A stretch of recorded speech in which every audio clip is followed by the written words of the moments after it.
Hey everyone, my name is Jared Lewis with Investors Relate, and today I'll be showing you how to create alerts in the Thinkorswim mobile app. All right, so let's jump into it. So right now I'm using my paper trading account. This is an account that I like to do a lot of testing with, testing strategies, testing trades, things like that. And I would recommend if you're trading and you're not experienced, use your paper money so you can trade in the live market with your paper money. All right, so let's jump into it. So to create an alert, there are multiple ways to create an alert. We're going to start with one of the most common ways. So in the bottom tab area, and this is with an iPhone. So if you're using the Android, things might be a little different. If you are using an Android, please just comment on the video. Let me know you're using an Android, and I may create a video if I can find an Android phone to use because I'm an iPhone user. All right, so let's click more in the bottom right hand corner. And then you can see the settings here. You should see alerts there next to orders. So we'll click alerts. And this is the alert screen. So you see active, triggered, and canceled.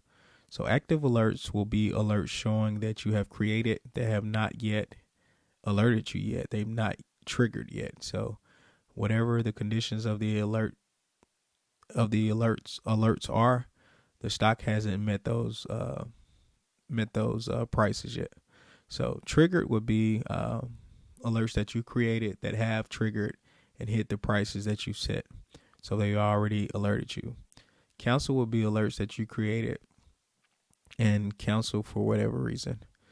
All right, so let's go to active. So to create an alert, in the top right hand corner, you see the bell with the plus in it. You click that. And then when you click that, you'll have a search screen.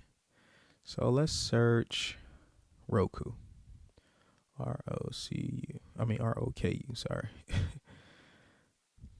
All right.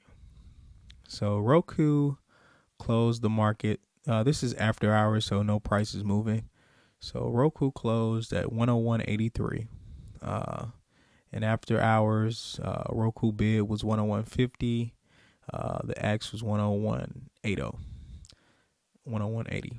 So in order to create an alert, say for instance, I say, okay, I want to buy Roku, but before I buy it, I want to wait until it hits the price of 103. So what I would do is you have multiple alert types, but I commonly use mark because it's the mark price of the stock, the median price between the bid and the ask. So I use the mark price. And then you have trigger options where you can use greater than or equal to, less than, greater than, or less than or equal to.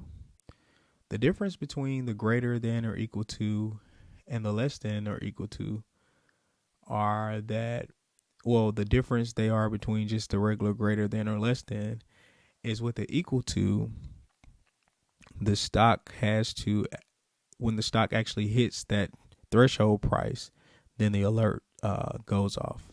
If you just have greater than or less than, the stock has to actually go under or above that threshold price for the alert to trigger and go off. All right, so we're going to set our our trigger to greater than or equal to, and our threshold is going to be 103. So anytime that the stock needs to go up to hit the alert, it's going to be either greater than or equal to. Sometimes you may make a mistake and hit less than on a higher price, and then the alert will go off immediately after you submit it because the stock has already, exceeded that price. So say for instance, if you were doing, if you did less than or equal to on this 103, then as soon as you hit create alert, the alert will go off and trigger because this stock is already less than or equal to 103. So we got a set for mark. The trigger is greater than or equal to. Threshold is 103. So we can create the alert. And when Roku hits 103, this alert will move from active to trigger, and it should send you a notification if your notifications are turned on. And you can also set up your text messages where this thing can send you a text message or an email to your phone to alert you. The reason why alerts are so great are because if you're trying to trade, the market moves so fast, and some people work, some people are doing other things. So if you're busy and trying to trade, you can create alerts that'll let you know, hey, this stock is at this price. Hey, this stock is at this price. So we'll do another example of another alert. So from here, instead of hitting the plus with the bell, we'll hit the search sign. So we will search NEO. N-I-O. All right. So for NEO, so you can see the chart here. Just say your screen might open up on news, or it may open up on option chain, or it may open up on level 3. So if it open up on one of these other options, you're going to go to chart. So if you click chart here, then once you click chart, you'll see over to the right, you'll see the little share icon with the arrow point up, and you'll see the bell with the plus. And of course, we're going to click the bell with the plus again. So this is just another way to get to an alert. So if you're already looking at a chart or whatever, you can get to this alert from here. All right. So we will say, okay, NEO was closed at 493. After hours, it went between 4:15:13 and 4:15:14. So we'll say, okay, I'll say, let's just set an alert that if NEO goes back down to $14, then we want to buy in. So I set the alert to mark.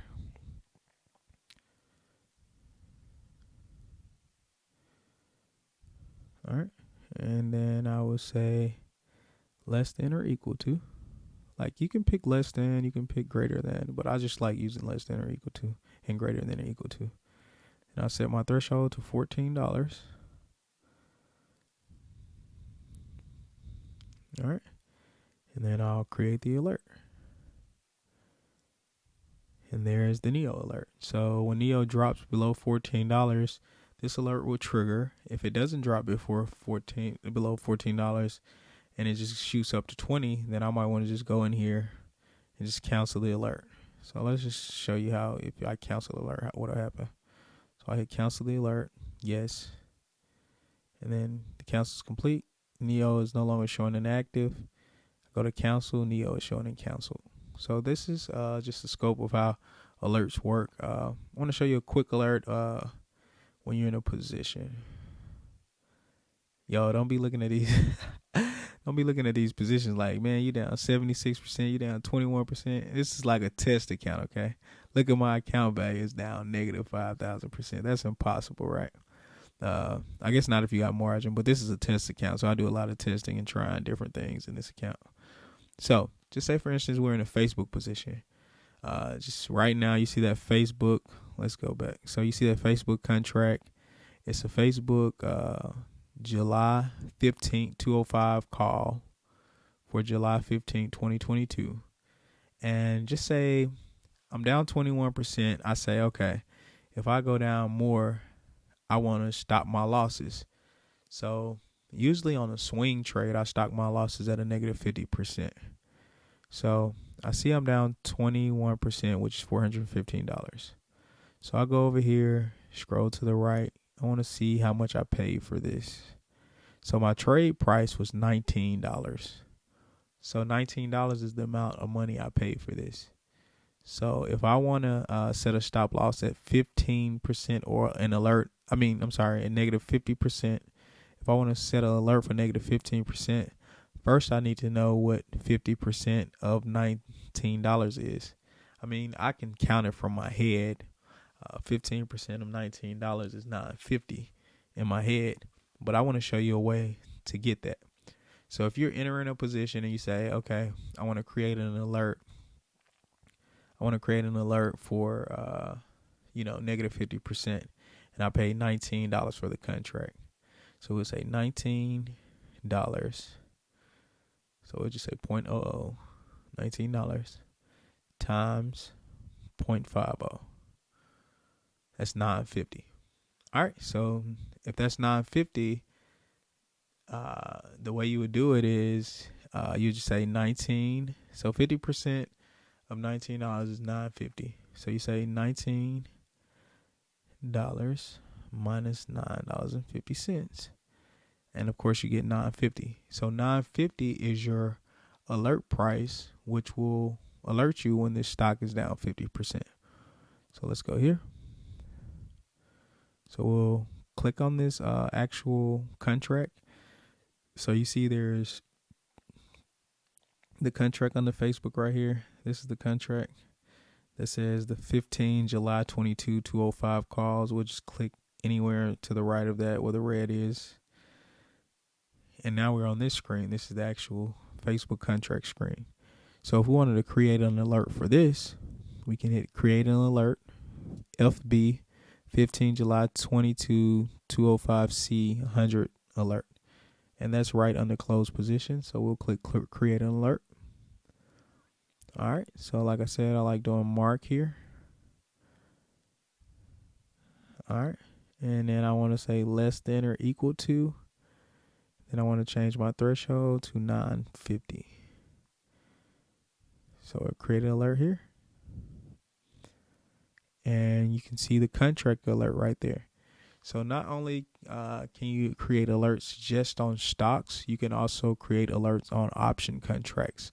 Usually when I enter an option contract, I would create an alert just plus 15% and minus 15%. And just so it can alert me and I can kind of know what the position is doing without looking at it. Also, one more thing. Let's do NEO here. So NEO is down 76%. I mean, pretty much gone. Because when something goes down that far, you have to make a lot of money to get money back. So let's see what the trade price was, right? So the trade price is 102. That's how much I initially paid for this. So let's just say, for example, I wanted this thing to alert me if NEO gets back up 25% more than my trade price. So I would click on the option contract area. Then I would create alert. Second, right on the close position. Create NEO 1 April 22 C 100 weekly alert. And then I would do the math. So my price was 102. My purchase price was 102, 1.02. And I wanted to do, did I say 15 or 25%? Let's just do 25%. So I want to, if NEO goes up 25% from the price that I purchased it, then that's the price. That's where I want to be alerted. So I say 0.25. So that's 0.255. And then I'll add plus 1.02. And that equals 127.50. We'll round that off to 128. So I'll create the alert for 128. 1.28. So let's change this to mark. So when NEO is greater or equal to 1.28, this will alert me. I doubt if that'll happen, but anything's possible, right? So there you go. So you can set these alerts if you enter a stock position, if you enter an option position, and you want to watch your position without watching it, then you'll create an alert on both sides. You can create an alert at negative 25% and at positive 25%, and you'll be able to watch your position without looking at it every minute. It'll alert you when it's time for you to open or close your position. I hope this video was helpful to you, and I'll be trying to make more in the future. Thanks for watching.